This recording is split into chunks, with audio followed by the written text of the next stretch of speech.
ನಮಸ್ಕಾರ ಫ್ರೆಂಡ್ಸ್, ಈ ಬ್ರಹ್ಮಾಂಡದಲ್ಲಿ ನಾವು ನೋಡಬಹುದಾದ ಎಲ್ಲಾ ನಕ್ಷತ್ರಗಳು, ಗ್ರಹಗಳು, ಗ್ಯಾಲಕ್ಸಿಗಳು ಸೇರಿ ಬ್ರಹ್ಮಾಂಡದ ಕೇವಲ 5% ಮಾತ್ರ.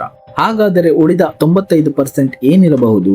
ಈ ದೊಡ್ಡ ಭಾಗವೇ ಡಾರ್ಕ್ ಮ್ಯಾಟರ್. ಡಾರ್ಕ್ ಮ್ಯಾಟರ್ ಅನ್ನು ನಾವು ಕಣ್ಣಿನಿಂದ ನೋಡಲು ಸಾಧ್ಯವಿಲ್ಲ, ದೂರದರ್ಶಕಗಳಿಂದಲೂ ಕಾಣುವುದಿಲ್ಲ. ಆದರೆ ಅದು ಗ್ರಾವಿಟಿಯಿಂದ ತನ್ನ ಅಸ್ತಿತ್ವವನ್ನು ತೋರಿಸುತ್ತದೆ. ಗ್ಯಾಲಕ್ಸಿಗಳು ತುಂಬಾ ವೇಗವಾಗಿ ತಿರುಗುತ್ತಿದ್ದರೂ ಅದು ಚದುರಿ ಹೋಗುತ್ತಿಲ್ಲ. ಇದರರ್ಥ ಅವುಗಳನ್ನು ಕಾಣದ ದ್ರವ್ಯ ಹಿಡಿದುಕೊಂಡಿರುತ್ತದೆ. ಆ ಕಾಣದ ದ್ರವ್ಯವೇ ಡಾರ್ಕ್ ಮ್ಯಾಟರ್ ಎಂದು ವಿಜ್ಞಾನಿಗಳು ನಂಬುತ್ತಾರೆ.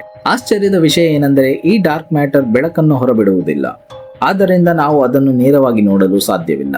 ಆದರೆ ಅದರ ಗುರುತ್ವಾಕರ್ಷಣಾ ಪರಿಣಾಮದಿಂದ ಗ್ಯಾಲಕ್ಸಿಗಳು ಒಂದೇ ಜಾಗದಲ್ಲಿ ಉಳಿಯುತ್ತಿವೆ.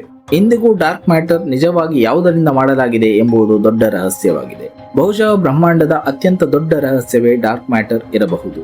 ಇದರ ಬಗ್ಗೆ ನಿಮ್ಮ ಅಭಿಪ್ರಾಯಗಳನ್ನು ಕಮೆಂಟ್ ಮೂಲಕ ತಿಳಿಸಿ. ಇನ್ನಷ್ಟು ವಿಜ್ಞಾನ ರಹಸ್ಯಗಳಿಗೆ ಸಬ್ಸ್ಕ್ರೈಬ್ ಮಾಡಿ.